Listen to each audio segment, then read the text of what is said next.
오늘은 웹툰 김부장에 나오는 3인방인 박진철, 성한수, 김부장 분석편입니다. 그들은 처음 가족을 지키기 위해 혹은 군대를 가지 않기 위해 모였으나 서로가 서로를 돕고 친구지만 가족 같은 사이가 되어 지내고 있었는데요. 하지만 이 인물들이 모인다면 국가 권력급 힘을 휘두를 수 있으며 해외에 어떤 조직이 오더라도 쉽게 노릴 수 없을 만큼의 강력함을 가지고 있습니다. 그중 첫 번째로 소개시켜드릴 인물은 바로 성한수.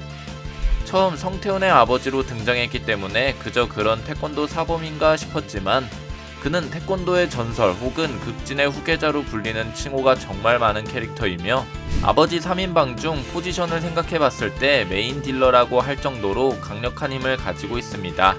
앞서 말했듯 그가 사용하는 무술은 태권도와 극진 공수도, 나이가 들은 현재 시점에서도 박만사 유니버스 최강자 라인 중 한 명이며 태권도로 올림픽 금메달을 땄다는 설정상 세계관 내 태권도를 사용하는 사람들 중에서는 비교 대상이 없을 정도로 압도적인 최강자로 추정하고 있죠. 그는 과거 북파공작원으로 김부장과 함께 국가특수임무부 대원들을 발차기로만 때려 눕히고 무려 권총과 나이프로 무장한 국정원 요원들을 상대로 총격을 모조리 회피하는 말도 안 되는 순발력으로 성태훈의 아버지답게 1440도 발차기를 날리며 활약을 펼쳐왔습니다.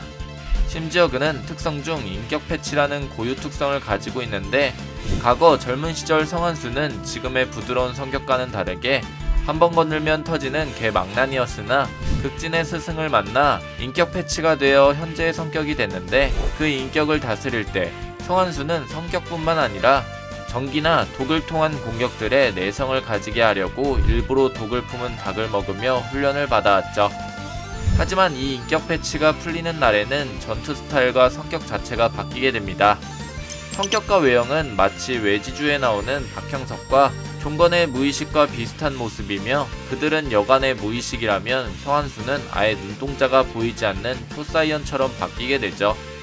인격 패치가 폭주 수준으로 내려갔을 때는 리미트가 풀리면서 아군도 못 알아볼 정도로 괴물 상태로 변하게 됩니다. 격투 스타일도 전에는 기본 태권도만 사용하던 모습이었지만 아예 파괴적인 스타일의 극진 가라데를 주력으로 사용하면서 바뀌고 이 폭주로 인해 자신의 전성기급 강자로 힘이 돌변하여 이성 자체가 없어집니다. 그렇게 인격 패치가 낮은 수준의 상태일 때는 김부장과 박진철 둘이서 덤벼도 가볍게 피하고 발차기 한 방으로 날려버릴 정도의 연출을 보여줬으며 최강의 공격인 ITF 태권도 방어는 극진 가라데로 버티면서 그 강하다는 나무철이 싸운 강자들 중에서 유일하게 공포를 느낀 상대가 바로 성한수였습니다.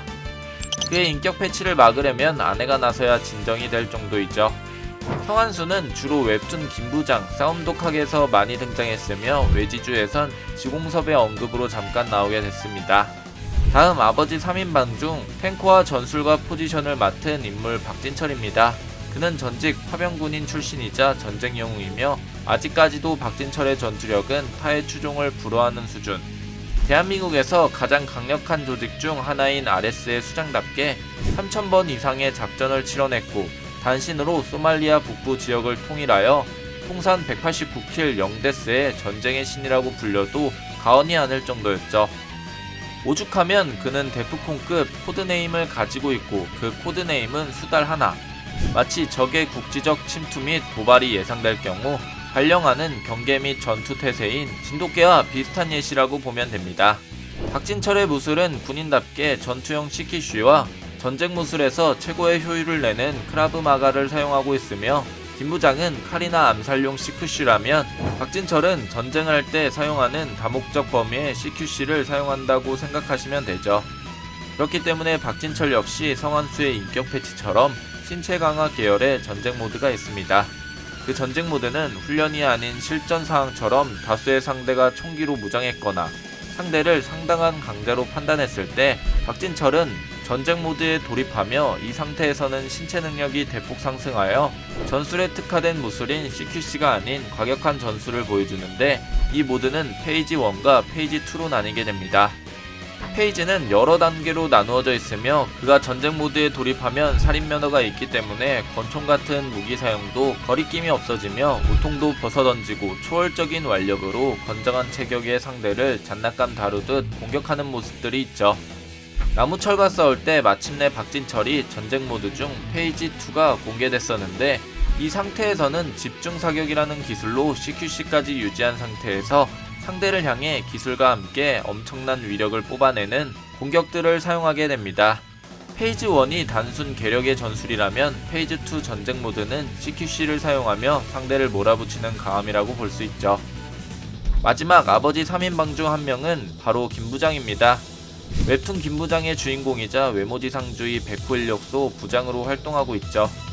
그는 처음 끽해봐야 특수부대원이니 국가정보원이니 하는 소리들이 많았지만 김부장의 전력은 북한 조선인민군 첩자였으며 한국으로 넘어왔을 땐 정보사 특작부대, 백두산, HID 등 여러 이력들이 있었습니다. 그중 단연 엄청난 이력은 북한 최고사령관 암살 미수 내역이 있었죠. 아버지 3인방에서 그의 포지션을 생각해본다면 암살자 혹은 서포터 역할로 박진철이 전술로 진두지휘하는 탱커 역할을 하고 성한수가 딜을 넣는다면 뒤에서 임무를 수행하는 능력 혹은 암살하는 능력에 특화된 인물이 바로 김부장이라고 생각하시면 됩니다. 그렇기 때문에 그의 무술은 절권도와 특공 CQC, 은사를 사용하는데 박진철이 총과 타격기에 능한 CQC라면 김부장은 총검술과 은사 활용에 능한 CQC입니다.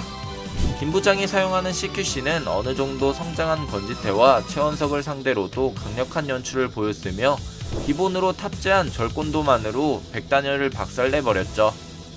거기에 예전 자신이 쓰던 코드네임 66 시절의 CQC는 바로 총을 이용한 살상용 전투체계인 월야를 활용하는데 애초부터 총을 사용하기 때문에 전투력 수준은 어떤 기술보다 강할 것이며 실제로 월야가 나온 에피소드에서 당한 엑스트라는 남김없이 사망할 정도.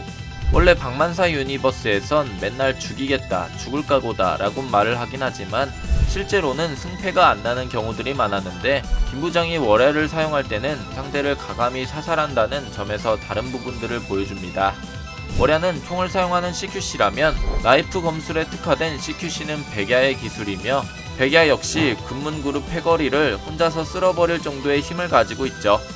김부장은 총과 검을 쓸 뿐만이 아니라 은사를 통해 암살을 하거나 상대를 묶어두는 모습도 종종 보입니다.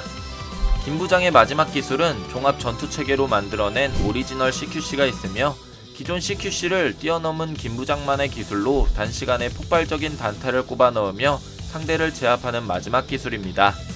이 기술로 자신이 어린 시절 항상 이기지 못했던 박영강에게 승리를 했고 코드네임 제로의 초대 은사 활용자인 나무철도 이 기술로 막타를 맞고 삼총사와 함께 공격하여 쓰러지게 됐죠. 자, 오늘은 김부장 아버지 3인방에 대해 알아봤습니다. 여러분들의 생각은 어떠신가요? 여러분들의 생각을 댓글로 적어주시길 바랍니다. 이상 시청해주셔서 감사합니다.